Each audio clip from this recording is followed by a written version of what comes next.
ஒரு காரசாரமான egg pepper masala எப்படி செய்யலாம்னு சொல்கிறேன். வாங்க வீடியோக்குள்ளே போகலாம். ஃபஸ்ட்டு பெப்பர் மசாலா செய்கிறதுக்கு ஒரு கடாய் எடுத்துக்கோங்க. எண்ணெய் ஆட் பண்ணிக்கலாம். ஃபஸ்ட்டு தாளிக்கிறதுக்கு மசாலா ஆட் பண்ணிக்கலாம். ஃபஸ்ட்டு சோம்பு ஆட் பண்ண போகிறோம். 1 ஸ்பூன் சோம்பு ஆட் பண்ணிக்கோங்க. ஒரு பட்டை ஆட் பண்ணிக்கலாம். ஒரு க்ளோவ், 2 ஏலக்காய், 2 லீஃப் ஆட் பண்ணிக்கிறோம். நல்லா மிக்ஸ் பண்ணிக்கோங்க. இப்போ நெக்ஸ்ட்டு வெங்காயம் ஆட் பண்ண போகிறோம். நல்லா பொடியாக கட் பண்ண வெங்காயம் ஆட் பண்ணிக்கிறோங்க. ஒரு பெரிய சைஸ் வெங்காயமாக பார்த்துக்கோங்க. கிரேவிக்கு ஏற்ற மாதிரி எவ்வளோ வெங்காயம் தக்காளி ஆட் பண்ணுறீங்களோ அதுக்கேற்ற மாதிரி கிரேவி உங்களுக்கு கிடைக்கும். வெங்காயம் சீக்கிரம் வதங்கிறதுக்கு லைட்டாக உப்பு ஆட் பண்ணிக்கோங்க. இப்போ நல்லா வதக்கிக்கலாம். இந்த பெப்பர் மசாலா கிரேவி பார்த்திங்கன்னா எக்கு மாதிரி நீங்கள் வேறு நான்வெஜ்ஜும் நீங்கள் ஆட் பண்ணிக்கலாம். நீங்கள் திக்காக பண்ணிங்கன்னா சம்மந்தி மாதிரி டேஸ்ட்டில் கிடைக்கும். சட்னி மாதிரி கூட நீங்கள் யூஸ் பண்ணிக்கலாம். நம்ம காரத்துக்கு பச்சை மிளகாய் ஆட் பண்ண போகிறோங்க. ஒரு 4 பச்சை மிளகாய் நீட்டு வாக்கில் கட் பண்ணிக்கோங்க. அப்போ தான் காரம் லைட்டாக இறங்கும். அப்புறம் பூண்டு ஆட் பண்ண போகிறோம். ஒரு 6 பூண்டு ஆட் பண்ணிக்கோங்க. நல்லா மிக்ஸ் பண்ணிக்கோங்க. ஒரு 10 நிமிஷம் இந்த மாதிரி பண்ணிகிட்டே இருங்க. வெங்காயம் நல்லா வதங்கிடும். வெங்காயம் வதங்கினதுக்கு அப்புறமா மிளகு ஆட் பண்ண போகிறோம். ஒரு கைப்பிடி அளவு மிளகு ஆட் பண்ணிக்கோங்க. ஏன்னா பெப்பர் மசாலா நல்லா மிளகு அதிகமாக இருக்கணும். அப்போ தான் அந்த ஃப்ளேவர் நல்லா இறங்கும். இப்போ பெப்பர் ஆட் பண்ணிடலாம். நெக்ஸ்ட்டு மசாலா ஆட் பண்ண போகிறோம். கொஞ்சமாக சீரகம் ஆட் பண்ணிக்கோங்க. நல்லா மிக்ஸ் பண்ணிக்கோங்க. இப்போ இந்த மசாலா எல்லாமே வதக்கினதுக்கப்புறமா ஆற வச்சு அதுக்கப்புறம் மிக்சியில் அரைக்க போகிறோம். இப்போ ஒரு கைப்பிடி அளவு வேர்க்கடலை ஆட் பண்ணிக்கோங்க.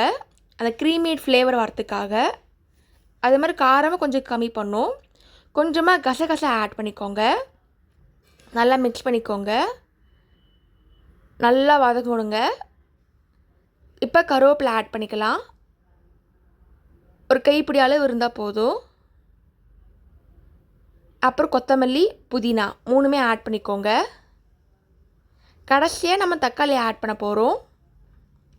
ஒரு தக்காளி இருந்தாலே போதுங்க. நல்லா பெரிய சைஸாக பார்த்துக்கோங்க. இப்போ நல்லா வதக்கியாச்சு, ஆற வச்சாச்சு. இப்போ மிக்சியில் போட்டு அரைக்கலாம். நல்லா திக்காக க்ரீமி ஃப்ளேவரில் இருக்கும். தண்ணி எவ்வளோக்கு ஆட் பண்ணுமோ அதுக்கேற்ற மாதிரி ஆட் பண்ணிக்கலாம். இப்போ நெக்ஸ்ட் தாளிக்க போகிறோம். இப்போ கடாயில் எண்ணெய் ஆட் பண்ணிக்கோங்க. கொஞ்சமாக சோம்பு ஆட் பண்ணிக்கிறோம். இப்போ நெக்ஸ்ட்டு கொஞ்சமாக கருவேப்பிலையும் ஆட் பண்ணிக்கிறோம். இப்போ நம்ம அரைச்ச மசாலாவை இதில் ஆட் பண்ண போகிறோம். நல்லா ஆட் பண்ணி மிக்ஸ் பண்ணிக்கிங்க. அப்போ தான் பச்சை வாசனை நல்லா போகும்.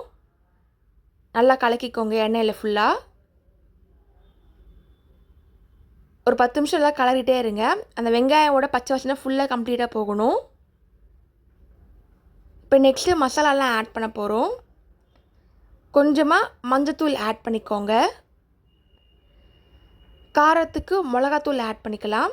ஒரு 3 ஸ்பூன் ஆட் பண்ணியிருக்கிறேன். நல்லா மிக்ஸ் பண்ணிக்கோங்க. நல்லா திக்காக இருக்கும். கொஞ்சமாக மிளகுத்தூளும் ஆட் பண்ணிக்கலாம். அதுக்கப்புறம் உப்பு தேவையான அளவு ஆட் பண்ணிக்கோங்க. இப்போ நல்லா மிக்ஸ் பண்ணிக்கோங்க.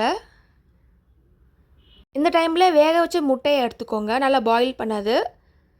அதை நெக்ஸ்ட் இதில் ஆட் பண்ண போகிறோம். நல்லா கிரேவி டெக்ஸ்டர் நல்லா வரட்டும். இப்போ நல்லா வந்துடுச்சு. கலர் சேஞ்ச் ஆகிருக்கும். தண்ணி அதுக்கேற்ற மாதிரி ஆட் பண்ணிக்கோங்க. கிரேவிக்கு ஏற்ற மாதிரி. இப்போ நல்லா கொதி வந்துடுச்சு. இந்த டைமில் நம்ம முட்டையை ஆட் பண்ணலாம். இப்போ கலர் சேஞ்ச் ஆகிற வரைக்கும் வெயிட் பண்ணுங்கள். வேக வச்ச முட்டை ஒரு 6 முட்டை இதில் ஆட் பண்ணிக்கிறேன். இந்த மாதிரி கொதி வந்ததுக்கப்புறமே ஆட் பண்ணுங்கள். ஒரு சுவையான எக் பெப்பர் மசாலா ரெடி ஆயிடுச்சு. நீங்களும் ட்ரை பண்ணி பார்த்துட்டு எப்படி இருக்குன்னு சொல்லுங்கள். தேங்க்ஸ் ஃபார் வாட்சிங். லைக் பண்ணுங்கள், ஷேர் பண்ணுங்கள், சப்ஸ்கிரைப் பண்ணுங்கள். மறக்காமல் நோட்டிஃபிகேஷன் கிளிக் பண்ணிக்கோங்க.